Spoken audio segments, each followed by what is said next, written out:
बिस्मिल्लाहिर्रहमानिर्रहीम। नाज़रीन अस्सलाम वालेकुम, मैं हूँ इमरान वसीम। नाज़रीन, आज 23 जुलाई है, दिन है हफ्ते का और साल 2022। नाज़रीन, आज के रोज़ का ये हमारा दूसरा वीलॉग है जिसमें 6 अहम ख़बरों पर आप नाज़रीन के साथ गुफ्तगू करेंगे। लेकिन इन ख़बरों की डिटेल में जाने से पहले आप दोस्तों से ये दरख्वास्त भी करेंगे, अगर मुनासिब लगे तो हमारे इस चैनल को सब्सक्राइब करें और बेल आइकॉन का बटन भी ज़रूर प्रेस करें। तो नाज़रीन, पहली ख़बर से आज के प्रोग्राम का बाकायदा आगाज़ करते हैं और हमारी पहली ख़बर नाज़रीन अदालती महाज से एक बड़ी अहम ख़बर है। ख़बर नाज़रीन है कि कल पंजाब असम्बली के ऐवान में जो स्पीकर का इलेक्शन हुआ, जिसमें पाकिस्तान तहरीक-ए-इंसाफ के उम्मीदवार सफ्तैन खान ने कामयाबी हासिल की और वो नून लीग के उम्मीदवार सैफुल मलूक खोखर को हरा कर नाकामी से दो चार करके पंजाब असम्बली के नए स्पीकर मुंतखब हो गए।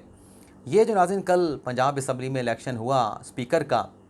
इसे नाज़रीन आज मुस्लिम नवाज़ ने लाहौर हाई कोर्ट में चैलेंज कर दिया है और जो दरख्वास्त मुस्लिम नवाज़ के उम्मीदवार सैफुल मलूक खोखर ने आज लाहौर हाई कोर्ट में दायर की है, उस दरख्वास्त पर नाज़रीन हाई कोर्ट ने एक छोटा सा रिलीफ भी मुस्लिम नवाज़ को ग्रांट कर दिया है। वो रिलीफ क्या है वो आगे चल के आप नाज़रीन के साथ हम शेयर करेंगे। लेकिन इससे पहले जो दरख्वास्त लाहौर हाई कोर्ट में दायर की गई है, इस दरख्वास्त के लिए नाज़रीन बैरिस्टर मंसूर अवान की खिदमात को हासिल किया गया और इस दरख्वास्त में सिर्फ 2 पॉइंट जो कॉन्स्टिट्यूशनल पॉइंट हैं, लीगल पॉइंट हैं, वो अदालत के सामने रखे गए हैं। वैसे तो लंबी चौड़ी ये दरख्वास्त बना के आर्टिकल 199 की ये लाहौर हाई कोर्ट में दायर की गई है, लेकिन सवाल अदालत के सामने 2 हैं। जो मुस्लिम नवाज़ का नाज़रीन मौक़िफ़ है उसमें यह कहा गया है कि ये जो इलेक्शन हुआ पंजाब असम्बली में स्पीकर का, इसमें जो कॉन्स्टिट्यूशनल रिक्वायरमेंट थी उनको पूरा नहीं किया गया और अदालत के सामने सवाल ये रखा गया है कि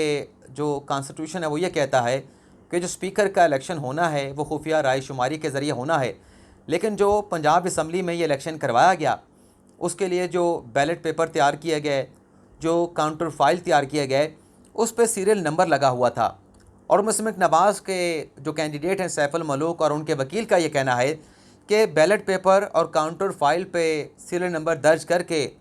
जो खुफिया राय शुमारी का अरकान का हक़ था, कॉन्स्टिट्यूशनल राइट था, उसको वायलेट किया गया और सीरियल नंबर लगा के बैलेट पेपर को ट्रेसेबल बना दिया गया। तो ये जो इलेक्शन हुआ है ये कॉन्स्टिट्यूशनल प्रोविज़न की खिलाफ वर्जी हुई है और अदालत से इस्तदा ये की गई है कि एक तो इस इलेक्शन को कलअदम करार दिया जाए और इलेक्शन को कलअदम करार देने के बाद दोबारा से जो सेक्रेटरी पंजाब असम्बली हैं उन्हें दोबारा से स्पीकरशिप का इलेक्शन करवाने का हुक्म दिया जाए। इस दरख्वास्त में नाज़रीन एक तो सफ्तैन खान जो कि नए स्पीकर मुंतखब हुए हैं उन्हें फ़रीक बनाया गया है और उनके साथ साथ सेक्रेटरी पंजाब असम्बली को भी इस दरख्वास्त में फ़रीक बनाया गया है। अब इस दरख्वास्त के दायर होने के बाद लाहौर हाई कोर्ट ने मुस्लिम नवाज़ को रिलीफ़ क्या दिया है। रिलीफ़ नाज़रीन ये मिला है कि इस दरख्वास्त को समाअत के लिए मुकर्रर कर दिया गया है। पीर के रोज़ इस दरख्वास्त पर समाअत होना है और समाअत के लिए 2 रुकनी बेंच भी तश्कील दे दिया गया है। अब देखते हैं कि मुस्लिम नवाज़ ने कल ही ऐलान कर दिया था जब इलेक्शन का नतीजा सामने आया था कि इस इलेक्शन के प्रोसेस को चैलेंज किया जाएगा। तो इलेक्शन के अमल को चैलेंज तो कर दिया गया है, लेकिन देखना यह होगा कि क्या इस दरख्वास्त पर लाहौर हाई कोर्ट से मुस्लिम नवाज़ को किसी किस्म का कोई रिलीफ मिल पाएगा या फिर अदालती महाज से मुस्लिम नवाज़ को नाकामी का सामना करना पड़ेगा। अब दूसरी खबर पे आ जाते हैं कि इमरान खान साहब के लिए खुशखबरी क्या है और शहबाज शरीफ के लिए बुरी खबर क्या है। तो नाज़रीन, खान साहब के लिए खुशखबरी ये है कि जो उन पे मुख्तलिफ मुकदमात का इंदराज किया गया लॉन्ग मार्च पे तोड़ फोड़ के मामले को लेके, तो आज इस्लामाबाद की मकामी अदालत ने 10 मुकदमात में इमरान खान साहब की ज़मानत को एक्सेप्ट कर लिया है। और दूसरी जानिब नाज़रीन डेवलपमेंट ये हुई है कि जो लाहौर की स्पेशल सेंट्रल कोर्ट में मनी लॉन्ड्रिंग का केस है मुबैना तौर पर 16 अरब रुपए का, मैं अरब के रुपए साथ में शामिल कर देता हूँ, 16 अरब का, इस केस में जो अदालत है और अदालत के जो जज हैं उनकी जानिब से आइंदा समाअत जो कि 7 सितंबर को मुकर्रर की गई है, आइंदा समाअत पर वज़ीर आज़म शहबाज शरीफ और साबिक़ वज़ीर पंजाब हमज़ा शहबाज शरीफ को ज़ाती हैसियत में तलब कर लिया गया है। और ज़ाती हैसियत में नाज़रीन तलब करने का मकसद अदालत का ये है कि आइंदा समाअत यानी 7 सितंबर को हमज़ा शहबाज शरीफ और वज़ीर आज़म शहबाज शरीफ पर इस केस में मनी लॉन्ड्रिंग के इस केस में फ़र्द जुर्म आयद की जाएगी। तो ये 2 ख़बरें एक साथ अदालती महाज की आप नाज़रीन के साथ हमने शेयर की, जिसमें पहली ख़बर खान साहब के लिए खुशखबरी के 10 केसेस में एक साथ जो है उनकी ज़मानतों को एक्सेप्ट कर लिया गया और दूसरे केस में मनी लॉन्ड्रिंग के केस में शहबाज शरीफ और हमजा शहबाज शरीफ को आइंदा समाअत पर फ़र्द जुर्म लगाने के लिए तलब कर लिया गया है। अब जो हमारी चौथी खबर है कि एक और इस्तीफ़ा आ गया, ये इस्तीफ़े का मामला क्या है, ये ख़बर भी आपके साथ हम शेयर कर रहे हैं। ख़बर नाज़रीन ये है कि अटॉर्नी जनरल फॉर पाकिस्तान अशर औसाफ साहब जो कि अलील हैं और अपनी तबीयत की नासाजी की वजह से बैरून मुल्क में मौजूद हैं, कोई उनकी सर्जरी वहाँ पे होनी है, इंटरवेंशन उनकी होनी है, तो बताया नाज़रीन ज़राए की जानिब से कहा जा रहा है कि अशर औसाफ साहब ने अपनी अलालत के बायस जो है अटॉर्नी जनरल का ओहदा छोड़ने पर गौर शुरू कर दिया है। और ज़राए नाज़रीन हमें ये कन्फर्म कर रहे हैं कि गौर नहीं बल्कि अल्टीमेटली वो फ़ैसला कर चुके हैं और फैसले के लिए मजबूर जो है वो वफाकी हुकूमत की जानिब से अशर औसाफ साहब को किया जा रहा है। और ज़राए का नाज़रीन ये भी कहना है कि ये जो इस्तीफ़ा आना है अशर औसाफ साहब का, ये 14 अगस्त से पहले नहीं आएगा। अब 14 अगस्त की तारीख़ के पीछे मंतक क्या है वो भी ज़राए ने हमें जो बताई है वो भी आपके साथ हम शेयर कर लें। नाज़रीन हुकूमत कोई ऐसा रिस्क नहीं लेना चाह रही कि एक तरफ अटॉर्नी जनरल को रिज़ाइन करवाया जाए और दूसरी तरफ जो नए अटॉर्नी जनरल की तकर्री है, क्योंकि सदर मुमलिकत ने नए अटॉर्नी जनरल की मंजूरी देना होती है और सदर की मंजूरी के बाद फिर वजारत कानून उस अपॉइंटमेंट का, उस तैनाती का बाकायदा नोटिफिकेशन जारी करती है। हुकूमत के जहन में नाज़रीन खदशा ये है कि अगर 14 अगस्त से पहले हम अशर औसाफ को रिज़ाइन कराते हैं या फिर वो ख़ुद मुस्तफ़ी होने का फ़ैसला करते हैं, तो इस सूरत में होगा ये कि जैसे वो रिज़ाइन करेंगे तो चीफ़ जस्टिस की जानिब से जो खदशा हुकूमत को नज़र आ रहा है, जुडिशल कमीशन का इजलास बुला लिया जाएगा और जुडिशल कमीशन का इजलास बुलाने की सूरत में और दूसरे अटॉर्नी जनरल की तैनाती का जो प्रोसेस है उसे सदर मुमलिकत ने अगर होल्ड कर लिया, उस पर फौरी तौर पर नोटिफिकेशन जारी ना हुआ, तो फिर जुडिशल कमीशन में जो रेशो है कि मुखालफत करने वाले कितने हैं, हमायत करने वाले कितने हैं, वहाँ पे थोड़ा सा जो है वो एक स्प्लिट आ जाएगा। हुकूमत के या जो दूसरी साइड के जो लोग हैं वो कम पड़ जाएंगे और चीफ साहब को वहाँ पे अक्सरियत हासिल हो जाएगी। तो ये खदशा मौजूद है और गालिब इम्कान जो बताया जा रहा है, जो ज़रा कन्फर्म कर रहे हैं कि ये जो इस्तीफ़ा आना है अटॉर्नी जनरल का, ये 14 अगस्त के बाद आएगा और 13 अगस्त को जस्टिस सजाद अली शाह वो रिटायर्ड हो जाएंगे। उनकी जगह पे justice Mansoor Ali Shah judicial commission के रुकन बन जाएंगे। उसके बाद ये इस्तीफ़ा आएगा और फिर नए अटॉर्नी जनरल की तकर्री का जो प्रोसेस है वो शुरू हो जाएगा। बेशक उसे सदर मुमलिकत होल्ड भी कर लें, लेकिन जो कंपोजिशन है जुडिशल कमीशन की, उसमें जो हुकूमत को एक तरीके से मुबैना तौर पर नंबर की बरतरी हासिल है, वो बरतरी अपनी जगह पे बरकरार रहेगी। ये हुकूमत की सोच है, ये हुकूमत के ज़राए की जानिब से हमें कन्फर्म किया गया है। अब आ जाते हैं जो हमारी 5वीं अहम खबर है, उस खबर की डिटेल आपके साथ हम शेयर करते हैं कि हुकूमत ने जो फ़ैसला किया है, PDM के इजलास में जो फ़ैसला किया गया कि वफाकी हुकूमत अपनी आइनी मुद्दत को पूरा करेगी। अब ये फ़ैसला क्यों किया गया, इसकी बहुत सारी लॉजिक हो सकती हैं। इसमें नाज़रीन एक लॉजिक ये भी है जो ज़राए की जानिब से कन्फर्म किया गया है कि अगर इस मौके के ऊपर हुकूमत को ख़त्म कर दिया जाता है, कौमी असम्बली को तहलील करके मुल्क में नए इलेक्शन का अगर ऐलान कर दिया गया, तो उसका नुकसान ये होगा कि निगरान सेटअप आएगा। निगरान सेटअप में निगरान हुकूमत का अपना अटॉर्नी जनरल होगा और निगरान हुकूमत का अपना वज़ीर कानून भी होगा।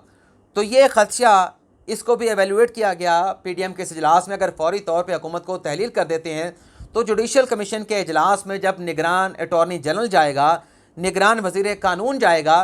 तो चीफ साहब को अक्सरियत हासिल हो जाएगी और वो जोन से नाम भी नॉमिनेट करेंगे, जिन जजेस को भी नामज़द करेंगे उनकी बड़ी आसानी के साथ जुडिशल कमीशन से अप्रूवल हो जाएगी। तो ये जो इलेक्शन ना करवाने का, कबल इंतखाबात ना करवाने का हुकूमत ने फ़ैसला किया है, उसके पीछे एक ये लॉजिक भी है कि निगरान सेटअप अगर आता है, नए इलेक्शन की तरफ अगर हम जाते हैं, तो फिर जुडिशल कमीशन से जो तकर्रियों का मामला है वो अपॉइंटमेंट बड़ी आसानी के साथ, कसरत राय के साथ जो है वो अप्रूव हो जाएंगी। अब आखिरी और छठी खबर की तरफ आते हैं, जो PDM के इजलास में एक और ऐलान किया गया कि आर्टिकल 63A की तशरीह के लिए एक नया रेफरेंस सुप्रीम कोर्ट को भेजा जाएगा और उस रेफरेंस में सुप्रीम कोर्ट से ये कहा जाएगा कि आर्टिकल 63A की दोबारा से तशरीह की जाए और तशरीह के लिए फुल कोर्ट तश्कील दिया जाए। अब ये रेफरेंस एक बार तो सुप्रीम कोर्ट आर्टिकल 63A की तशरीह कर चुकी है, 5 रुकनी बेंच बनाया गया था।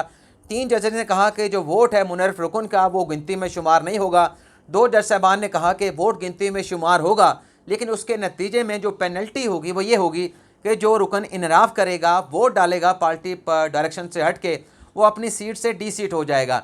अब ये जो नया रेफरेंस आना है, ये रेफरेंस हो सकता है पहले एक तशरीह के बाद कानूनी रुकावट क्या है, मैं 2 चीज़ें आप नाज़रीन की खिदमत में पेश कर देता हूँ। नाज़रीन, जो रेफरेंस आता है सदर मुमलिकत की तरफ से आर्टिकल 186 के तहत भिजवाया जाता है। और अगर आर्टिकल 186 को नाज़रीन पढ़ा जाए, उसमें यह लिखा गया है कि सदर मुमलिकत, चाहे कोई भी मुल्क का सरबराह हो, सदर हो, वो किसी भी कानूनी नुक्ते की तशरीह के लिए, किसी भी कॉन्स्टिट्यूशन के आर्टिकल की तशरीह के लिए सुप्रीम कोर्ट को रेफरेंस भिजवा सकता है। इस पूरे आर्टिकल में नाज़रीन कहीं वफाकी हुकूमत का जिक्र मौजूद नहीं है। और जो हमारे इस वक्त के सदर हैं नाज़रीन, उनका ताल्लुक़ पाकिस्तान तहरीक इंसाफ से है। वो ना मुस्लिम लीग नवाज़ से ताल्लुक़ रखते हैं, ना वो PTI अपना पीपल्स पार्टी से ताल्लुक़ रखते हैं। वो PTI के पुराने कारकुन हैं और इमरान खान की जानिब से उन्हें सदर मुमलिकत मुंतखब करवाया गया था। तो एक तो आर्टिकल 186 बड़ा क्लियर है, और दूसरा नाज़रीन आर्टिकल 148 भी है, एक आर्टिकल 48 भी है। उसका सब आर्टिकल नाज़रीन 48 का जो सब क्लास 1 है वो ये कहता है कि सदर मुमलिकत जो भी इक़दाम करेंगे, जो भी एक्ट करेंगे, वो वज़ीर आज़म की एडवाइस के साथ मशरूत होगा। और इसी आर्टिकल में नाज़रीन 48 में एक आर्टिकल जो सब आर्टिकल 2 भी है, जिसमें कहा गया है कि सदर मुमलिकत वहाँ पे जहाँ पे वज़ीर आज़म एडवाइस नहीं कर सकते, या वो आर्टिकल जो सोनली डिस्क्रेशन की बात करते हैं, सदर मुमलिकत के सवाबदीदी अख्तियार की बात करते हैं, सदर मुमलिकत अपना सवाबदीदी अख्तियार भी इस्तेमाल कर सकते हैं। तो नाज़रीन, मुझे नज़र ये आ रहा है कि अगर वफाकी हुकूमत ने ऐसा कोई फ़ैसला किया तो ये मुख्तलिफ़ इंटरप्रटेशन, ये जो आर्टिकल्स हैं वो रास्ते में आएंगे। और हो सकता है कि अगर ये रेफरेंस बना के सदर साहब को भेजा गया वज़ीर आज़म की एडवाइस पर, तो हो सकता है सदर मुमलिकत ये कहे कि वापस भिजवा दें कि ये रेफरेंस भिजवाने का अख्तियार मेरे पास है। आर्टिकल 186 के मुताबिक वफाकी हुकूमत ऐसी कोई एडवाइस नहीं कर सकती। और इसके बाद नाज़रीन फर्दर डेवलपमेंट ये भी हो सकती है कि 15 रोज़ में ये रेफरेंस सदर मुमलिकत वफाकी हुकूमत को वापस भिजवा दें, इसको दोबारा कंसीडर करने के हवाले से, रिकन्सिडर करने के हवाले से। और फर्दर डेवलपमेंट नाज़रीन ये हो सकती है कि उस वापस भेजे गए रेफरेंस पर हुकूमत गौर करने के बाद दोबारा से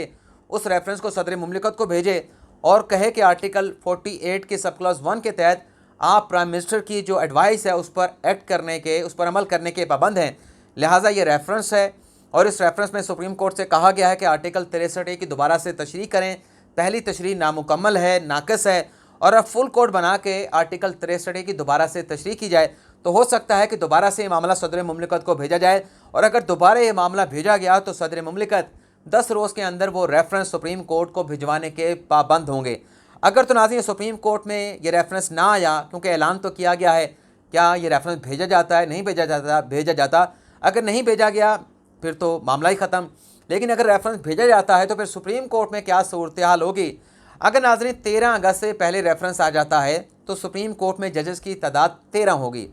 अगर 13 अगस्त के बाद आता है तो सुप्रीम कोर्ट में जजेस की तादाद 12 बच जाएगी। अब 12 जजेस का रेशो क्या होगा, कौन से जज साहबान इस रेफरेंस के हक़ में फ़ैसला दे सकते हैं कि नहीं, फ़ैसला वही है कि वोट जो है वो गिनती में शुमार नहीं होगा, और कौन से जज साहबान ये फ़ैसला दे सकते हैं कि नहीं, वोट को गिनती में शुमार होना चाहिए, और उसकी पेनल्टी ये होगी कि जो डिफेक्शन करेगा वो अपनी सीट से डीसीट हो जाएगा। तो नाज़रीन, जो हक़ में देने वाले फ़ैसला हैं, जो मतलब रेफरेंस के ख़िलाफ़ देने वाले फ़ैसले जजेस होंगे, उसमें जो मुझे नज़र आता है, जो मेरी अपनी राय है, मैं राय का बात कर रहा हूँ, ख़बर नहीं बता रहा। इससे पहले जितनी ख़बरें शेयर की हैं उसमें मैंने आपके साथ फैक्चुअल और जो ख़बरें हैं वो डिटेल आपके साथ शेयर की हैं, क्योंकि बहुत सारे दोस्त जब ख़बरें सुन रहे होते हैं तो वो कहते हैं कि बड़ा अच्छा एनालिसिस किया गया, और कुछ दोस्त ये भी कह देते हैं कि अब आप मुस्लिम लीग नवाज़ से लिफाफा लेना शुरू हो गए हैं, कुछ दोस्त कहते हैं कि आप PTI से लिफाफा लेना शुरू हो गए हैं। तो ख़बरों के जो फैक्ट्स होते हैं वो एनालिसिस नहीं होता, वो ख़बरों हक़ाइक़ पर मबनी होती हैं जिन्हें झुटलाया नहीं जा सकता। और मेरी हत्तुल इम्कान ये कोशिश होती है कि जो हक़ाइक़ हैं सिर्फ हक़ाइक़ आपकी खिदमत में पेश किए जाएँ। अब ये जो रेफरेंस अगर आता है तो इसके ख़िलाफ़ जिन जजेस का फ़ैसला आ सकता है उसमें chief justice Umar Bandial, justice Ijazul Ahsan, justice Sajjad Ali Shah और जस्टिस मुनीब अख्तर और जस्टिस मज़ाहिर अली नकवी मुझे नज़र आ रहे हैं कि इस रेफरेंस के ख़िलाफ़ वोट देंगे, फ़ैसला देंगे, और ये 5 जजेस बनते हैं। दूसरी जानब जो इस रेफरेंस के हक़ में फ़ैसला दे देते हैं, क्योंकि ये रेफरेंस अगर आ जाता है तो फुल कोर्ट तश्कील देना पड़ेगा। इस रेफरेंस के हक़ में फ़ैसला देने वाले कौन से जजेस मुमकिन तौर पर हो सकते हैं, उसमें जस्टिस काजी फ़ाइज़ इसा, जस्टिस सदात तारिक मसूद, जस्टिस याया अफरीदी, जस्टिस मंसूर अली शाह और जस्टिस जमाल खान मंदोखेल शामिल हैं। तो 5-5 से मामला बराबर हो जाएगा। और 3 जजेस हैं, जस्टिस आयशा मलिक, जस्टिस मोहम्मद अली मज़हर और जस्टिस अमीनुद्दीन खान, ये किस राय के साथ जाएंगे, किस फैसले के साथ जाएंगे, इनका फ़ैसला क्या होगा, इस हवाले से कबल अज़ वक्त जो है वो कुछ कहा नहीं जा सकता। ये नाज़रीन आज का हमारा व्लॉग, आपसे इजाज़त चाहेंगे। अल्लाह ताला हम सब का हामी नासिर हो। अपनी दुआ में याद रखिएगा। अल्लाह हाफ़िज़।